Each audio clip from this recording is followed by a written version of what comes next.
American New York court ఈ రోజు అదానీని arrest చేయమని ఇండైట్ చేశారు. రాహుల్ గాంధీ ఏమంటున్నాడు? అదానీని అరెస్ట్ చేయమని అడుగుతున్నాడు. అదానీని బిలియనర్ 2008లో చేసింది ఎవరు? మీరు గవర్నమెంట్ లో ఉన్నప్పుడే కదా సోనియా గాంధీ. అంబానీని బిలియనర్ చేసింది ఎవరు? రాహుల్ గాంధీ. మీ గ్రాండ్ మా ఇందిరాగాంధీ ఉన్నప్పుడే కదా. రాజకీయ నాయకులు అందరూ అవినీతి పరులని ఇంకొక రుజువేంటి?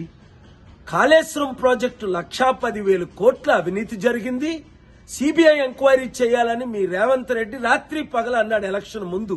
సంవత్సరం అయినప్పటికీ సిబిఐ ఎంక్వైరీ ఎందుకు చేయించలేదు? మెగా కృష్ణారెడ్డిని ఎందుకు అరెస్ట్ చేయలేదు? అవినీతికి ఇప్పుడు ఆయనకి బెస్ట్ ఫ్రెండ్ రేవంత్ రెడ్డి మీరు ఎందుకు ఎలాగయ్యారు? కనుక డబుల్ స్టాండర్డ్ వద్దు. దమ్ముంటే మీరు కాళేశ్వరం ప్రాజెక్ట్ ని ఇప్పుడే ఇన్వెస్టిగేట్ చేసి, ఆల్రెడీ కాగ్ రిపోర్ట్ 48,000 కోట్లు అవినీతి జరిగింది కనుక మెగా కృష్ణారెడ్డిని అరెస్ట్ చేయండి. కోర్టులు ఎందుకు న్యాయం చేయాలి? కోర్టులు అన్నది సంవత్సరాలు పడుతుంది. కోర్టులో న్యాయం జరగడానికి ఈ లోపుని రాష్ట్రాన్ని దేశాన్ని సర్వనాశనం చేస్తున్నారు కదా. స్టీల్ ప్లాంట్ అమ్మకుండా నేను కోర్టుకెళ్లి ఆర్డర్స్ తీసుకొచ్చాను. అవినీతి ఎమ్మెల్యేలని బాయ్కట్ చేయమని, డిశ్చార్జ్ చేయమని, డిస్మిస్ చేయమని అడుగుతున్నాను.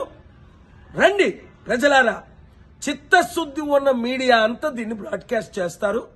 అవినీతి లేని రాజ్యం మనం తీసుకొద్దాం, అభివృద్ధి చేద్దాం. హిట్ టీవీ యాప్ ని డౌన్లోడ్ చేసుకోండి. ఇందులో short news, live news, entertainment movies అన్ని అవైలబుల్ గా ఉన్నాయి. Please download hit TV app. Hit TV app ని ఫ్రీగా డౌన్లోడ్ చేసుకోండి.